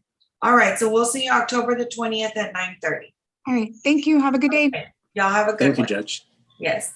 Okay, Mr. McLaughlin, before I get into some other contested issues, let me go ahead and take up your 7 cases, sir. Okay, the first one I have, Your Honor, is number 9 on your docket. The defendant is Rolando Garces, CL 16-0107. Okay, and that's a motion for summary judgment? Yes, Your Honor. Okay, Mr. Damian, please call out the name Rolando Garces. Yes, ma'am. Rolando Garces, Rolando Garces, Rolando Garces. Okay, no response. You may proceed, Mr. McLaughlin. In this case, Your Honor, the defendant had opened up a home design furniture credit account with GE Capital. It was opened in September of 2011. They made their last payment in September of 2012. The case was filed in January of 2016. So we're within the statute of limitations. The charge-off balance is $2,138.31. We're seeking damages in that amount plus costs to the court, and would ask the court to take notice of the business records, non-military declaration, and certificate of last known address, and issue judgment for the plaintiff. Okay, and I was just about to verify if service had been given to him when my computer restarted on its own. So can someone on my staff please I believe just verify for me that they received notice?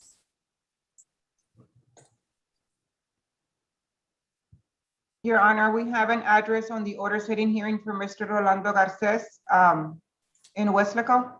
Okay, So being that the defendant did receive notice of today's hearing and failed to appear, the court is going to grant the relief as requested on the record. Is there an order on file, Mr. McLaughlin?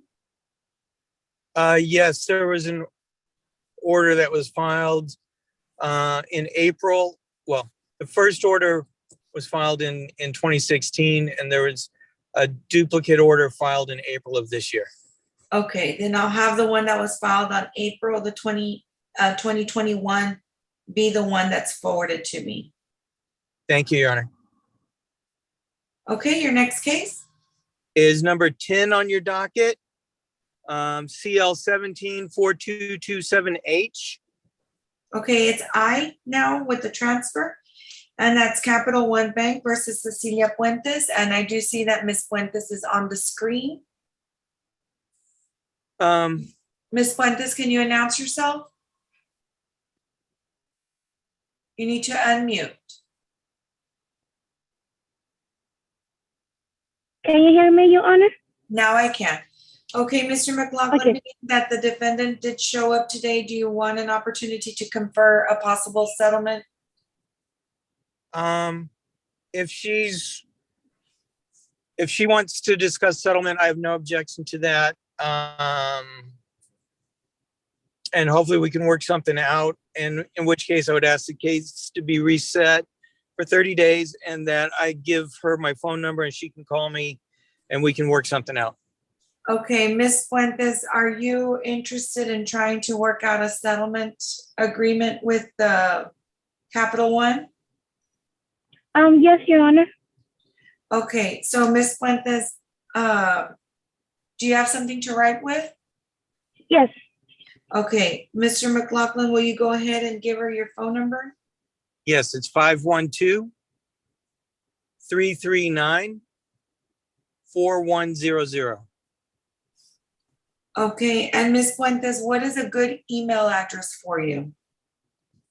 It's everything is going to be lowercase, so it's a C as in Cecilia, E as in elephant, S as in Sam,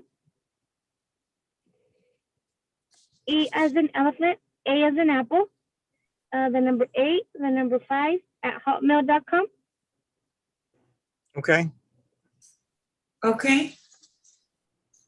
And okay, well then I'll give you an opportunity to confer and see if you have been able to reach a settlement. And I'll have you all come back on October the 20th at 9:30. Thank you, Your Honor. The next case I have is number 12 on your docket. Okay, Ms. Fuentes, you are excused. Thank you. Bye-bye. Okay, CL 194825-I, Synchrony Bank versus Jocelyn Trigos. Can you please call out that name 3 times, Mr. Damian? Yes, Your Honor. Jocelyn Trigos, Jocelyn Trigos, Jocelyn Trigos. Okay, the name being called out 3 times and no response. Mr. McLaughlin, you can proceed. In this case, Your Honor, the defendant had opened up a credit account with Synchrony Bank. They subsequently defaulted on it with a last payment in October of 2018. Case was filed in September of 2019 and served in October of 2019. The charge-off balance was $2,319.94. We're seeking damages in that amount and would ask the court to take notice of the non-military declaration, certificate of last known address, and business records affidavit, and issue judgment for the plaintiff. Okay, being that the defendant failed to appear and receive proper notice, the court will grant the relief as requested and put into the record. And is there an order on file? Yes, Your Honor, there is. Okay. Then I'll ask for that to be forwarded to my queue. Okay. The next item is number 17 on your docket. Okay, that's CL 184291-I, Portfolio Recovery versus Antonia Moreno. Mr. Damian, please call out that name 3 times. Yes, ma'am. Antonia Moreno. Antonia Moreno. Antonia Moreno. Okay, being that the name was called out 3 times and no response, what says the plaintiff?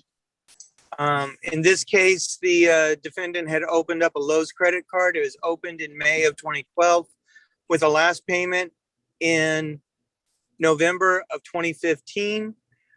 It was subsequently closed and charged off with a balance of $1,899.50.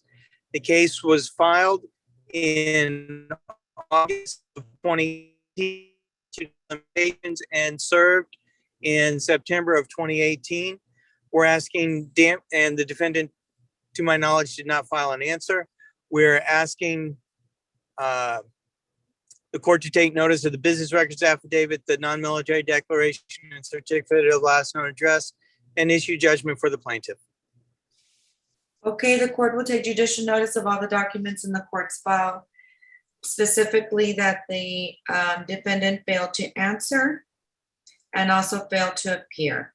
The court will grant the relief as put onto the record. And is there an order on file?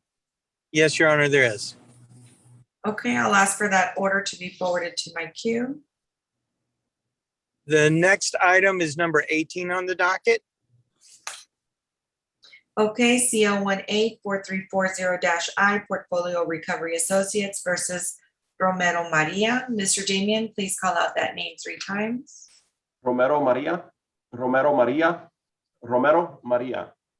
Okay, the name being called out 3 times and no response. Mr. McLaughlin, you can proceed.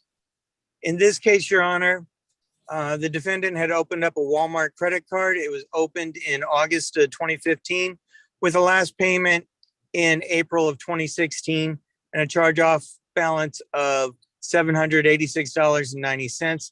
Case was filed in served in April of 2018. We're asking the court to take notice of the business records affidavit, non-military declaration, certificate of last known address, and issue judgment for the plaintiff. Okay, being that the defendant did receive proper notice, failed to file an answer, the court will grant the relief as requested and put onto the record. And is there an order on file? Yes, Your Honor, there is. Okay, I'll ask that to be forwarded to my queue. The next item is number 21 on the docket. Okay, CL 185625-I Cascade Capital versus Rocio Muniz and Daniel Freire. Mr. Damian, will you please call out those 2 defendants' names 3 times? Yes, ma'am. Rocio Muniz, Daniel Fryer. Rocio Muniz, Daniel Fryer. Rocio Muniz, Daniel Fryer.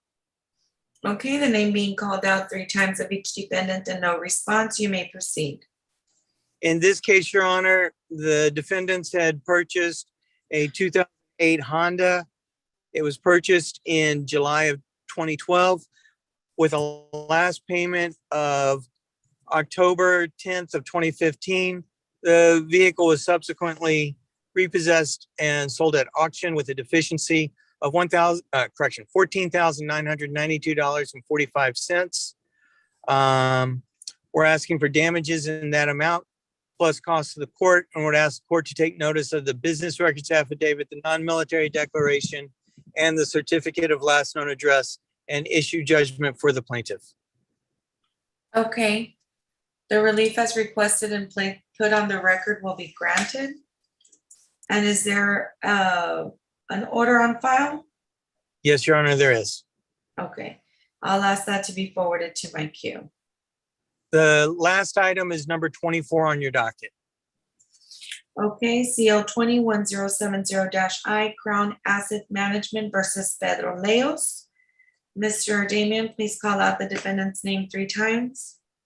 Pedro Leos, Pedro Leos, Pedro Leos.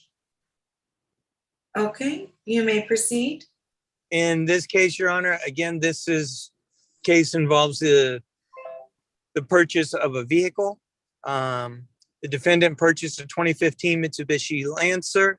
It was purchased in March of 2018.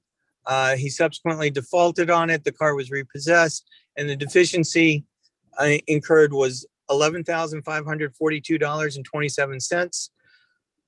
We're asking the court to take notice of the business records affidavit, the non-military declaration, and the certificate of last known address, and issue judgment for the plaintiff in that amount plus costs to the court. Okay. Being that the defendant was properly served no answer on file and failed to appear today, the court will grant the relief as requested and put onto the record. And is there an order for this? Yes, Your Honor, there is. Okay. Okay, anything else, Mr. McLaughlin? No, Your Honor, may I be excused? You certainly may. Thank you, Your Honor. Okay, and let me see. Okay. Ms. Guerra, Lindsay Guerra.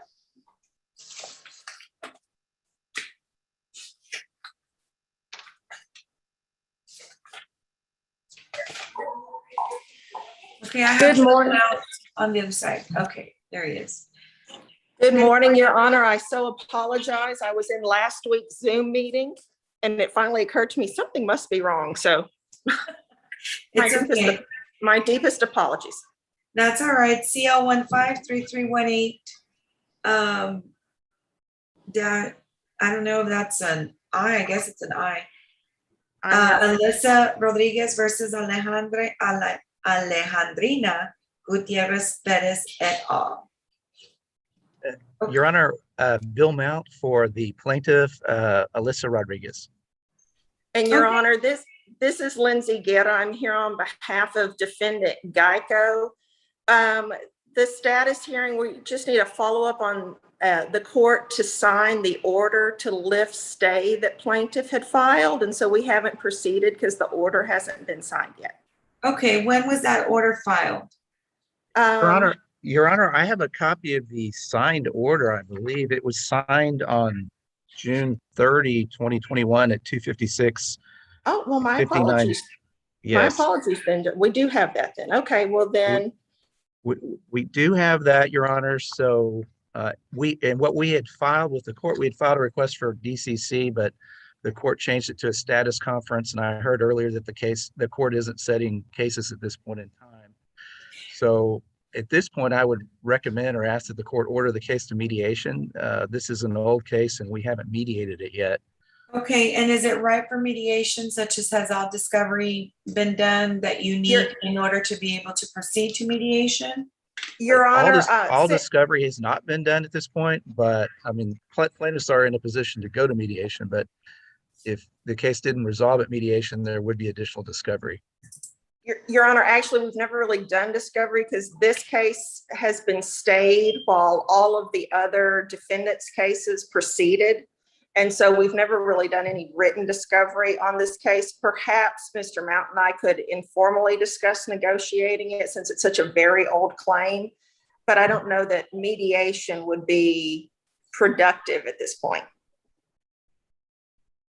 Okay, well, either way, I won't waive mediation unless a motion to a motion to waive mediation is filed, and even at that, I'm not always inclined, let's say rarely, to waive mediation. I will push you all to mediate this. I'm a big believer in mediation, and things happen sometimes, and even at mediation, and I'm sure it's happened to you all, where things happen even during mediation that, you know, are fruitful to the case. So I'm going to go ahead and how long do you think you need to get everything you need together to do a faith effort for mediation?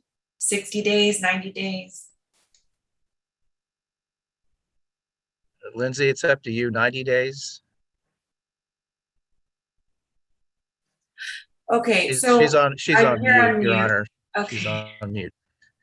Sorry, Your Honor. Yeah, I think 90 days would be good in case we need to do some written discovery before we go to mediation. Okay, what we'll do is I'm gonna sign an order referral to mediate, and you can look out for that, and it'll be to mediate by December the 31st. And then I'm gonna have you all come back on February the 16th. And of course, like I've stated to others, if you can't get it done by February the 31st, I expect that professional courtesies will be extended to one another just to get it done before you come and give me a status on the 16th. Yes, Your Honor. So that actually gives you a good cushion. because I know how it goes, you know, scheduling and then things come up and you'll be around the holidays. So I'm being realistic in my scheduling and I always give a cushion. So. Thank you, but Judge. Those are my little tricks. Don't tell anybody, even though I'm on YouTube, okay? Yes, secret tricks of the court. All right, thank you very We much, won't, Judge. Your Honor. Thank Always you. give a cushion to lawyers because, you know, because we're always the most timely folks, you know what I mean? Absolutely. All right. Okay, well, I'll get that sent out to you all, and it's good to see you guys on screen. Thank you, Judge. You have a nice Thank you. day. You'll be excused. Thank you, Okay. Judge. Yes, you're very welcome. Y'all take care. You too. You too. Okay, Ms. Guarenia, Mr. Nguyen, are y'all ready on your, well, it's not your occupational license application. Who is the attorney? I think it's Sergio Munoz. I mean, not Munoz, Sanchez. Oh, okay. Well, then you be on standby. Thank you, Judge. All right, Ms. Fela Olivares.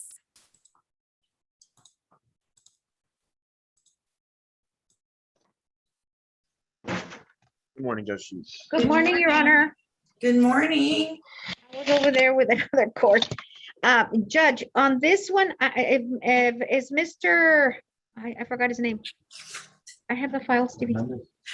The father, well, let me make an announcement. My client is at work and the father and her have been entering into an agreement to visit with the children. And the father, Mr. Raul Hernandez, I believe that he's at work if he's not there. So they agreed amongst themselves for me to ask the court to get another date. Okay, did you all go to mediation with Ms. Cedillo? No, Your Honor, we haven't gone to mediation yet, but they're agreeing to it. So if I can enter an order, an agreed order. Oh, they're agreeing to the final terms. Yes, they're agreeing Okay. amongst themselves. I'm gonna give them that opportunity if that's okay with the court. And if they don't, then we'll go with Miss Edna to mediation. Okay, how much time are you requesting? Judge, we have that, I think I did an interim order and extension that has the visitations and all I'm gonna add on the new one is that whatever the parties agree amongst themselves, because now he has a different schedule for visitation. So I'm gonna insert that new information on that extension. And I think 30 days should be enough, Judge. Okay, you can return on October 20th at 9:30. Okay, Your Honor, I will do that. And thank you so much, Your Honor. You have a good day. Thank you, likewise. Okay, Ms. Villegas, F0677-21-9, in Yes, Ray ma'am. of Jacqueline Villegas. Okay, let me go ahead and pull up that case. Okay.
Okay, Ms. Villegas, it looks like everything is on file and correct. You can raise your right hand.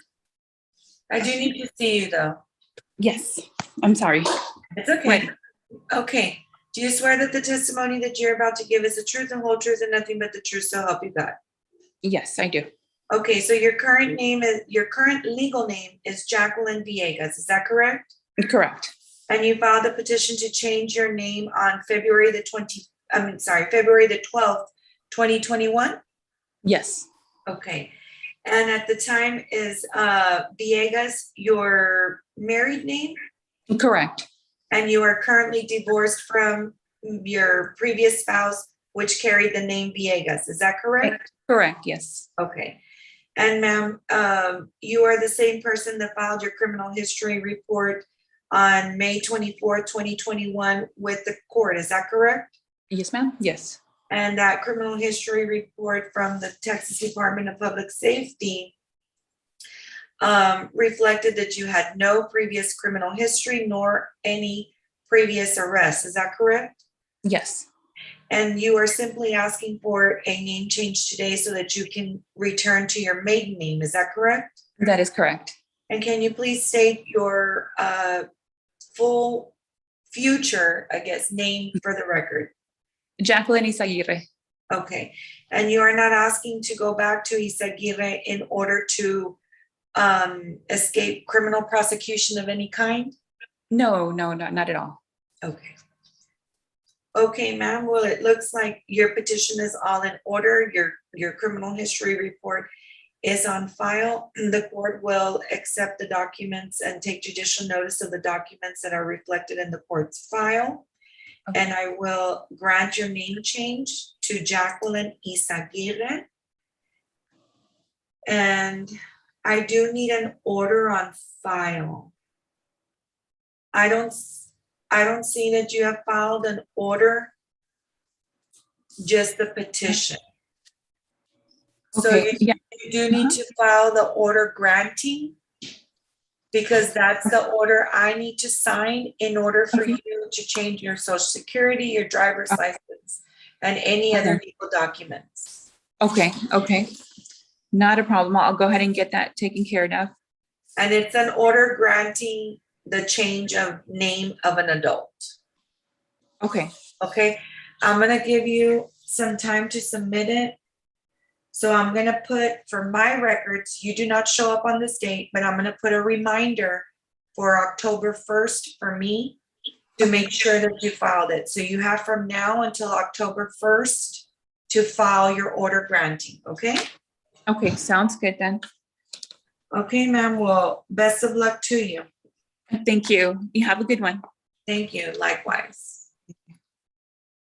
Okay, I have a Michael J. Zapata. Mr. Zapata, what are you here for? Final hearing, asking, hi, Your Honor. Let me also put the camera. I've seen for accepting of the divorce, finalizing the divorce. Okay, hold on. Does anyone see what number he is? Oh, here he is. Okay, so Yamilex Benavides is the other party, is that correct? Right. Okay, let me call F 4733-20-9 in the matter of the marriage of Michael Jonathan Zapata and Yamilex Benavides. Okay, so we last had you here on September the 1st, and you were to submit your divorce decree with the signatures. Did you submit that? Correct, yes. Okay, let me just check. Okay.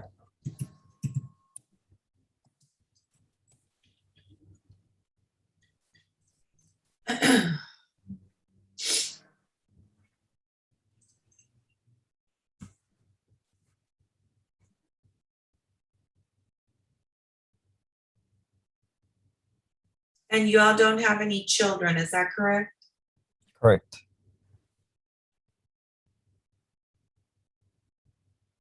And no property? Correct. Did we prove up his divorce last week? Do y'all show a record of that? I believe we did, Judge. We're just pending the final decree divorce. Okay. So Mr. Zapata, do you recall the last time that we were here? I did ask you questions with respect to your petition, isn't that correct? A few at the beginning. Okay. Did I ask you about your date of separation, your date of marriage? Do you recall that? I believe not. I believe Okay. you did That's me. Well, then I'm gonna go ahead and ask you to raise your right hand. Mhm. Do you swear that the testimony that you're about to give is the truth, the whole truth, and nothing but the truth, so help you God? Yes. Okay, sir, will you please state your full name for the record? Michael Jonathan Zapata. Okay, and sir, you are currently married to Yamilex Benavides, is that correct? Correct. And at the time that you filed for divorce, you were not, you were a domiciliary of Texas for at least 6 months and a resident of Hidalgo County for at least 90 days. Is that correct, sir? Correct. Okay, sir, and you and your wife were married on or about July the 8th, 2017, and stopped living together as husband and wife on or about November 30th, 2019. Is that correct? Correct. And you are asking the court for a divorce today because your marriage has become insupportable because of discord or conflict of personalities between yourself and your wife. Is that correct? Correct. And this destroys a legitimate end to the marital relationship. Is that correct? Correct. Sir, is there any chance that you and your wife will reconcile at this time? No chance. Okay.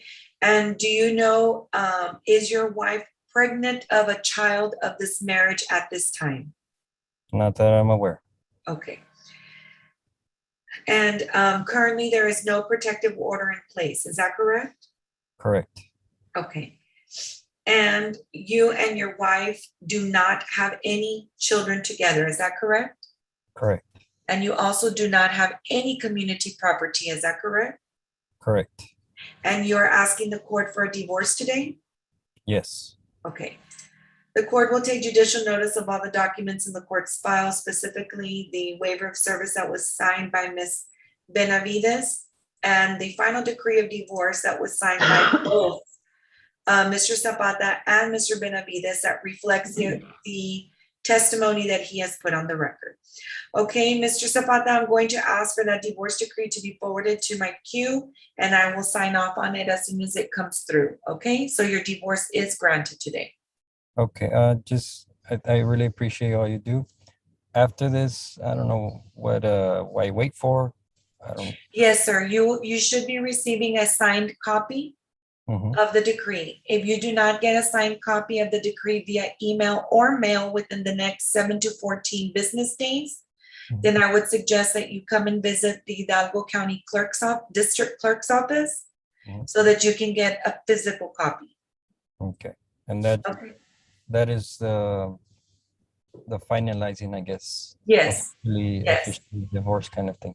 Right. Well, your divorce today, as soon as I sign it, your divorce is final, but you cannot remarry for 30 days from the date that I signed the divorce.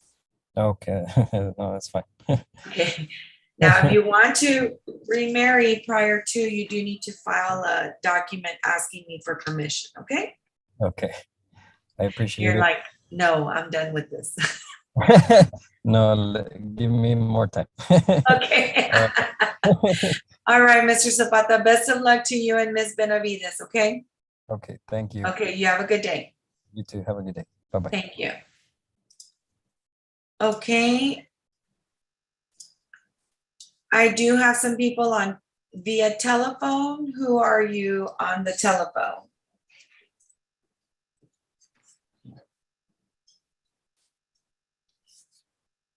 Okay. Mr. Celaya? That is CL 212732-I. Mr. Celaya, have you had any contact with your attorney? Just to the office. Okay, Mr. Celaya, can you please let him know that we're just waiting on him to finalize this? He's our last case. Okay. So if you can call him and let him know, sir. I'll give you an opportunity to do that. You can, if you'd like to, you can hang up, call him, and then I'll let you back into the waiting room, okay? Okay. I'll call him in a minute. Okay, thank you. Thank you. Thank you, Your Honor. Okay, so I have F 2373-21-9 in the matter of the marriage of Maribel Gonzalez and Hugo Francisco Resendez. Is anyone present on those cases? Those are pro se cases. Maribel Gonzalez, Hugo Resendez. Okay, have we heard from these parties? No, Judge, and I don't believe, let me just confirm. We had a couple of cases that they were pro se, Judge. They didn't include their emails on the order setting hearings. Okay, so On this one, Judge, the petitioner's email was included and I did send it to her. And it wasn't returned to the court. okay, go ahead and set that on the drop docket. And on F 3039-20-9, in the matter of the marriage of Sandra Torres and Claudio Palacios. Sandra Torres, Claudio Palacios. Yes, I'm here. Okay, Ms. Torres, have you heard from Mr. Palacios? It's been like over a week that I haven't spoken to him, but we have agreed to have the divorce progress. Okay, let me go ahead and just look up your file.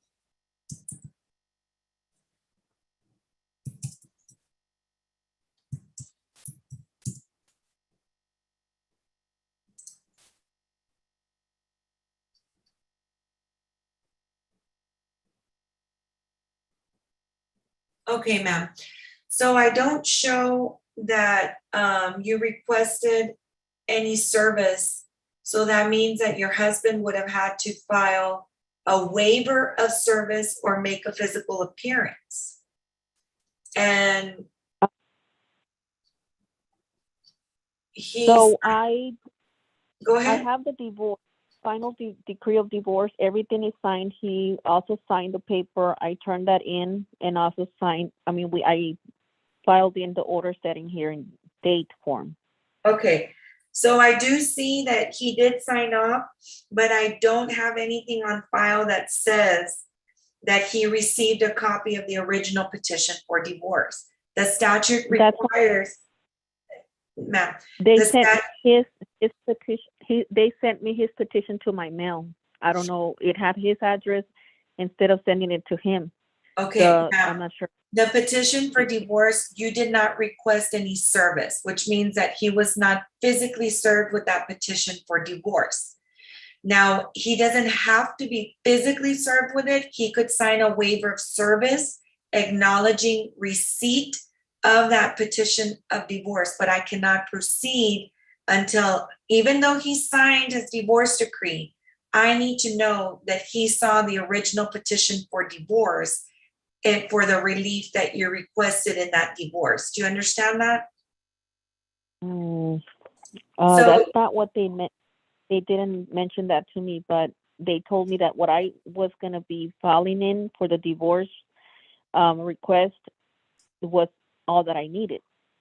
So I put in the final decree of divorce and that other paper. And I do remember they mentioned something about a waiver, but they did not give me that specific paper that he needed to have.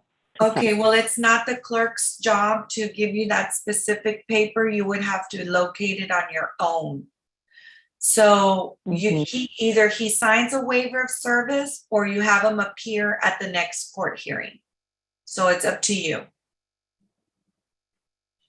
If I get the waiver of service, I can pick one up there at the courthouse, and if I can get him to sign today or within this week. Okay, I don't know where you would get it at the courthouse because we don't have any lawyers there. You can go to I'm saying we don't have any lawyers there that practice out of the courthouse, but for private practice. So you can go to the library, to the law library, and see if they have a waiver of service in the law library. And then you can use that form. I don't know of the district clerk's office passing out legal forms for anybody, but I'll give you an opportunity to do that. Either he has to sign the waiver of service or he has to be present. So the waiver of service, once it's signed by him, has to be on file for at least 10 days. So I'm going to give you a setting of October the 20th at 9:30. And so you have to get that waiver of service filed in time or have them appear at that time. Ma'am, do you have an email? Yes, I do. Okay, what's your email address? I'm gonna spell it out. It's letter E as in Edgar, Y as in yellow, E as in Edgar. The word candy, like CANDY, the number 4563 at yahoo.com. Okay. And do you happen to know if Mr. Palacios has an email address? I don't. I really don't. I do have a phone number where I have two phone numbers where you can contact and see. I'm not sure if you can send them. Well, actually, I have here, he has a phone number that he put. I just can't make it out. But also he has a physical address on Helena Avenue. Yes, that's the one. Okay.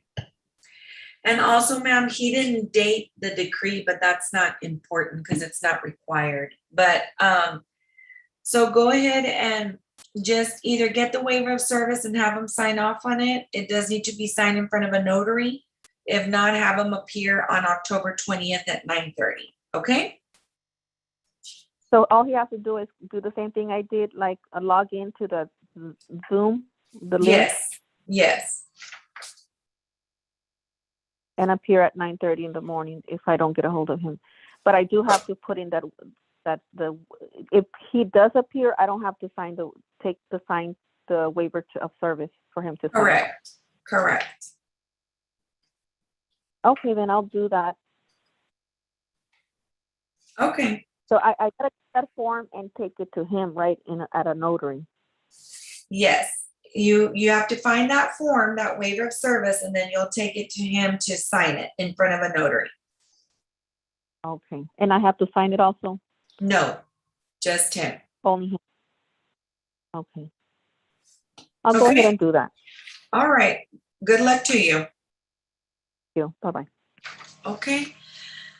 Julie's iPhone, who is that?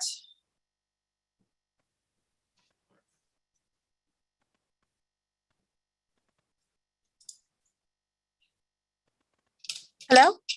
Okay, Miss Julie, what is your full name? Oneida Juliana Hernandez. Okay, ma'am, you're here on number 37 on the court's docket, F1515-20-9, in the matter of the marriage of Oneida Juliana Hernandez and Ruben Hugo Hernandez Flores. Is that correct? Yes. Okay, let me look up your case very quickly.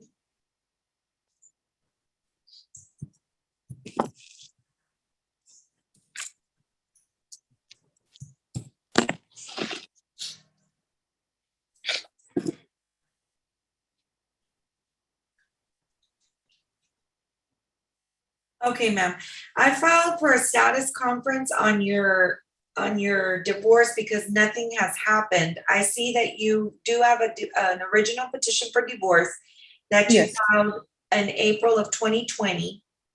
Then you asked for an order on your motion for citation by publication. And I returned, let me see.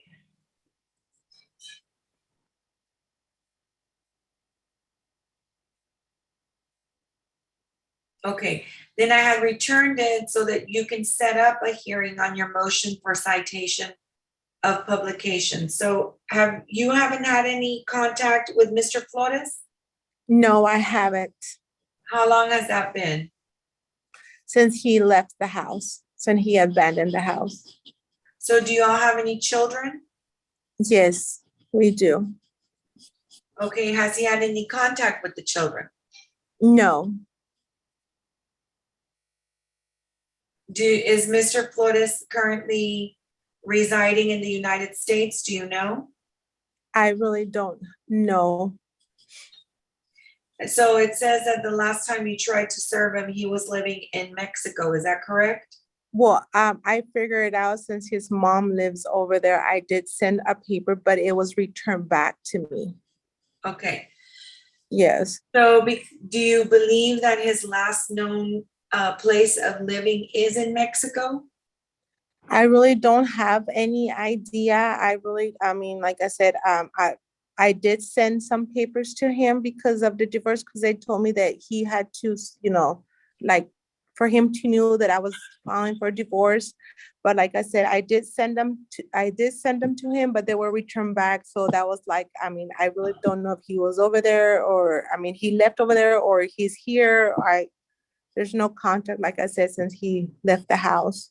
So. Okay, so the issue is that a citation by publication wouldn't be proper in this situation, or at least not at this time. Because you first of all need to know what county or what city the person is living in order to be able to do a citation by publication. If you feel that he may be, if the information that you have makes you feel or think that he's living in Mexico, then there's a whole other way that you would need to be serving him. Which at that point, to be honest with you, you'd probably need an attorney to help you with getting service to somebody in Mexico. Yeah. So, that's why I had to do a status, because you're really at a standstill. You have to either decide where it is that you think that he's residing. And if that is Mexico, then I suggest that you try to look for an attorney to help you with the service, because there's a certain way that you need to serve if the person is in Mexico. And if you do think that he is in a city here in the United States, then you need to amend your affidavit for the citation by publication. And then you would need to also file an order resetting on your citation by publication, so that I would be able to hear the evidence as to why you qualify for a citation by publication. So right now, I don't know what you want to do as far as asking for time, because I'm sure you want a divorce, but I can't, I can't give it to you unless you follow the proper procedure. So I'm going to give you some time, so that either you look for an attorney to help you serve him in Mexico, or you do a little bit of investigating and see if you know the last known city that he's lived in. Okay. So if another question, if I do, I mean, is there anything like that, I do my investigation, if he's not in Mexico, or I can find him where he's at, if he's not even in Mexico with his family or around, I mean, I won't know where he's at in the United States. Would I still be eligible for to get a divorce? There's another way program, or there's another way. That's why I can't give legal advice. The only thing that I can do is tell you that you're probably going to need to speak to an attorney, because if you would know, for example, that he's in Texas or he's somewhere in the United States, there's a different way that you can get the person served, but I can't give you that advice. Oh, okay. Okay, so, but I will give you time. That's what I can do, is give you some time before, so that you can, before we decide like what we're going to do with the divorce, because I can't keep it on my docket forever. So either we're going to do something about it, or you're not, but I'll give you some time. Okay. So why don't you come back on November the 8th? Okay, November the 8th. At 9:30.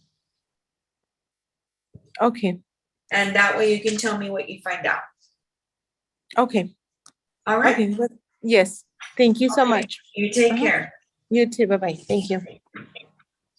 F 2595-21-9 in the matter of the marriage of Vanessa Chapa and Arturo Garza.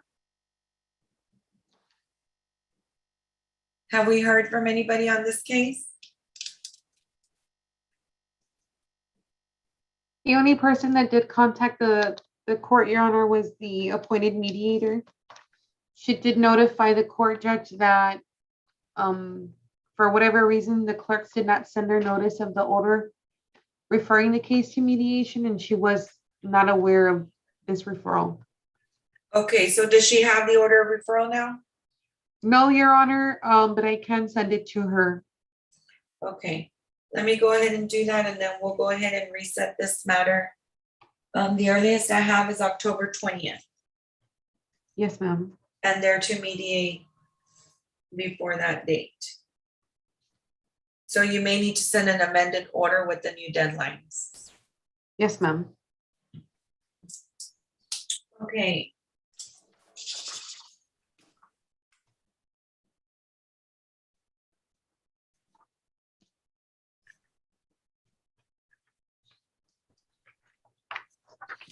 Okay, so Mr. Zelaya, did you get in touch with your attorney? Yes, I got a hold of the receptionist that they were gonna get them to get back on Zoom. Okay, well, you're the last case, sir, so we're not gonna be on for very much longer. Okay, who do we have on the phone? There's somebody on the phone with the last digits of 519. Please announce yourself.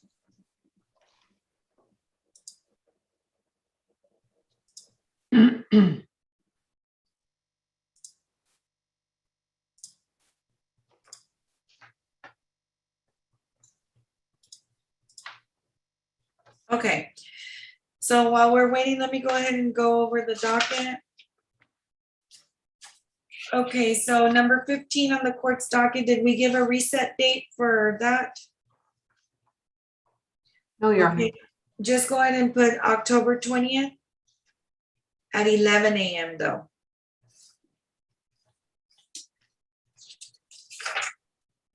Okay, number 19.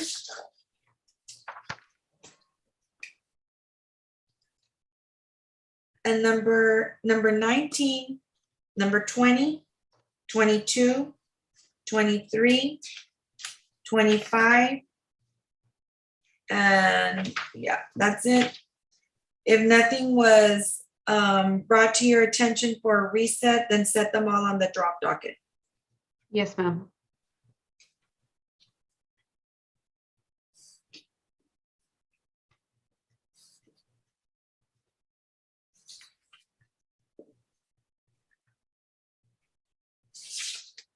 Okay.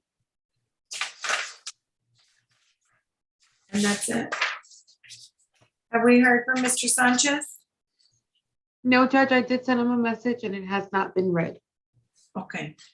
Mr. Celaya, we have concluded our docket. So I'm gonna have to reset you, sir, to October the 20th at 9 a.m. 9:30 a.m. sir. Okay, thanks. Okay. Ms. Guadena, Mr. Nguyen, so October 20th at 9:30. Thank you, Judge. May we be excused? Yes, you may. Thank you, guys. We'll see you tomorrow. Okay, that concludes this